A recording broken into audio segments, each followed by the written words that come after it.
पाकिस्तान की export industry इस वक्त शदीद दबाव का शिकार नजर आ रही है। एनर्जी के महंगे टैरिफ के साथ साथ बुलंद शरह सूद और गैर मुसावी टैक्सेशन ने पैदावारी लागत में मुस्तकिल इजाफा किया है, जिसके बाइस पाकिस्तानी मसनूआत आलमी मंडी में भी कंपैरेटिव रेट्स नहीं रख पा रही हैं। खित्ते के दीगर ममालिक के मुकाबले में पाकिस्तान इंडस्ट्री की लागत इतनी ज़्यादा हो चुकी है, जो मसनूआत दीगर ममालिक 60 से 70 रुपये में बना रहे हैं, वही हम पाकिस्तान में ये देखते हैं कि 90 से 100 रुपये पर इनकी लागत आ रही है और इन पैसों पर ये तैयार हो रही है। अब इसी फ़र्क ने एक्सपोर्ट्स के फ़रोग को महदूद कर दिया है। टैक्सेशन की सूरत हाल मज़ीद तशवीशनाक होती चली जा रही है। पाकिस्तानी एक्सपोर्टर्स पर 60% तक टैक्स है और फिर सुपर टैक्स इसके अलावा है, जबकि खित्ते में ये शरह 25 से 30% तक दिखाई देती है। एडवांस टैक्स और 11% इंटरेस्ट रेट भी कारोबारी लागत में इजाफा करते हैं, जिससे इन्वेस्टमेंट और एक्सपोर्ट्स मुतासिर हैं, जबकि दीगर ममालिक में शरह सूद 4 से 5% तक नज़र आती है। इस सूरत हाल में हुकूमत ने अब एक अच्छा फैसला भी बहरहाल किया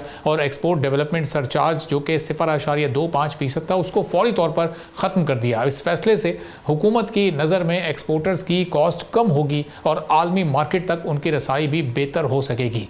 अब ये इक़दाम पब्लिक प्राइवेट वर्किंग ग्रुप्स के मशवरों पर किया गया, जिससे हुकूमती सतह पर तेज़ फैसलों की सलाहियत ज़ाहिर होती है। ताहम तज़ियाती तौर पर अगर देखा जाए तो ये इक़दाम वक्ती रिलीफ है। मुस्तकिल बुनियादों पर एक्सपोर्ट्स बढ़ाने के लिए सिर्फ सरचार्ज ख़त्म करना ही काफ़ी नहीं होगा, बल्कि governance, civil service structure, digital अदायगियों, टैक्स नेट में वसअत और इक्वल इंटीग्रेशन बड़े फैक्टर्स हैं। लेकिन एक्सपोर्ट डेवलपमेंट फ़ंड, जिसे 2020 में एक बाकायदा नैरेटिव बनाकर लागू किया गया था, जिसे उस वक्त चौथे सनती इनकलाब के तनाजुर में एक गेम चेंजर भी कहा जा रहा था, अब उसको बढ़ती हुई कॉस्ट का जिम्मेदार करार देकर फौरी ख़त्म कर दिया गया है। पॉलिसी में तसलसल जब तक कायम नहीं होगा, उस वक्त तक पायदार तरक्की होना खासा मुश्किल दिखाई देता है।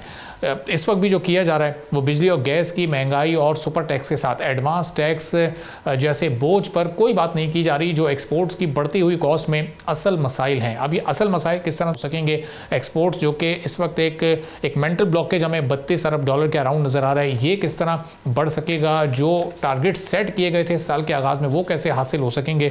इस पर हम बात करेंगे। डॉक्टर सलमान शाह साहब, साबिक वज़ीर ख़जाना, हमारे साथ मौजूद हैं। सलमान शाह साहब, बहुत शुक्रिया प्रोग्राम के लिए आपने वक्त निकाला। अब ये जो 0.25% का सरचार्ज ख़त्म करना एक्सपोर्टर्स से, एक वक्ती रिलीफ तो उन्हें मिलेगा, लेकिन इसका कोई बड़ा फ़ायदा हो सकता है क्या? एक्सपोर्ट के फिगर्स इससे कोई खातिर ख्वाह उसमें आप इजाफा देख रहे हैं? नहीं, ऑब्वियसली ये बहुत एक छोटा अमाउंट है, 0.25%। तो अच्छी बात है कि एक्सपोर्टर्स को थोड़ा सा एक्स्ट्रा 0.25% का पड़ेगा, एक कुशन मिलेगा।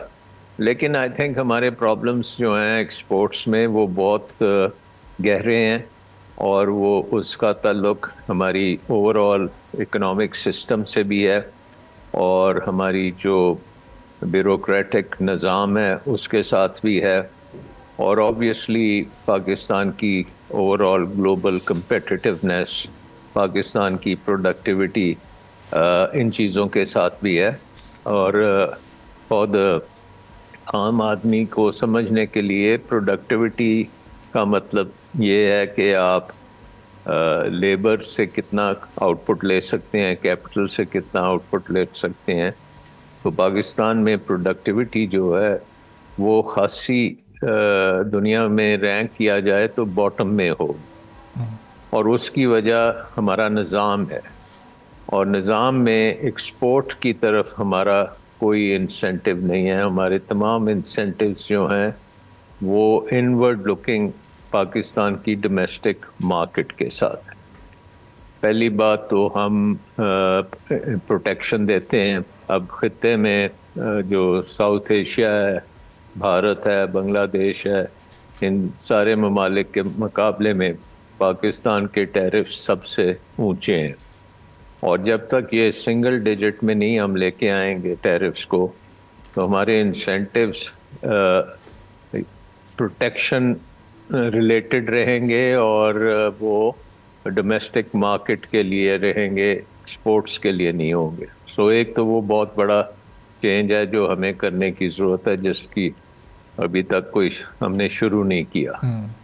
दूसरी चीज़ ये है कि जो हमारे एग्जिस्टिंग एक्सपोर्टर हैं उनकी जो इनपुट कॉस्ट हैं उसमें सबसे बड़ा रोल इस वक्त बिजली का है, और उसके साथ साथ फिर आपकी जो इक्विपमेंट वगैरह है वो हो सकता है उस पाए की ना हो जो जिसकी ज़रूरत है, यानी कि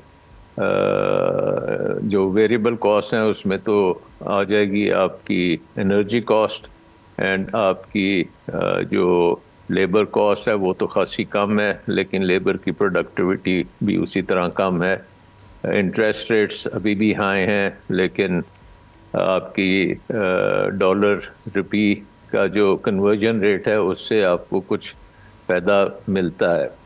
सो आपने ये डिसाइड करना है कि पाकिस्तान के जो एग्जिस्टिंग एक्सपोर्टर्स हैं, क्या इनको इनपुट आप जो आपके कंपेटिटर्स हैं उनकी प्राइसेस के मुताबिक दे सकते हैं या नहीं दे सकते। और उसमें आई थिंक सबसे बड़ी चीज़ जो है वो बिजली के नर्ख हैं। अगर आप बिजली स्टैंडर्डाइज कर दें कॉस्ट इंडिया के मुकाबले में या बांग्लादेश के मुकाबले में और चीन के मुकाबले में उसको एक बैलेंस आ जाए, तो वो इमीडिएटली टेक्सटाइल इंडस्ट्री के लिए उसका खासा बेहतर रिजल्ट्स निकल सकते हैं। दूसरी चीज़ ये है कि पाकिस्तान ने अगर अपनी एक्सपोर्ट्स बढ़ानी है तो इंसेंटिव्स भी अगर पूरे एक्सपोर्ट्स के लिए होंगे तो फिर हमारी जो कंस्ट्रेंट आएगी वो हमारी इन्वेस्टमेंट आएगी, क्योंकि आपने अगर मॉडर्नाइज करना है अपनी इंडस्ट्री को एक्सपोर्ट्स के लिए, आपने एक्सपेंड करना है, कैपेसिटी को बढ़ाना है, या आपने कोई भी इनोवेशन करनी है, तो उसके लिए इन्वेस्टमेंट की ज़रूरत है। और पाकिस्तान में इन्वेस्टमेंट क्लाइमेट जो है इस वक्त वो बहुत गिरा हुआ है, अनसर्टेनिटी बहुत ज़्यादा है, क्लियर रास्ता नज़र नहीं आता। और आपको पता भी है कि अगर आज FBR आपको कोई कंसेशन भी दे दे टैक्सेस के ऊपर, तो कल को वो चेंज हो जाएगा, वो उसकी ड्यूरेबिलिटी नहीं है।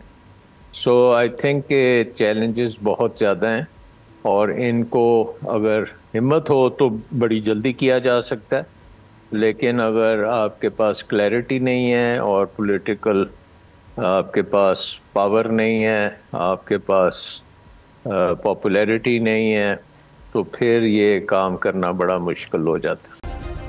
सब्सक्राइब करें और बेल दबाएं ताकि कोई खबर रह न जाए।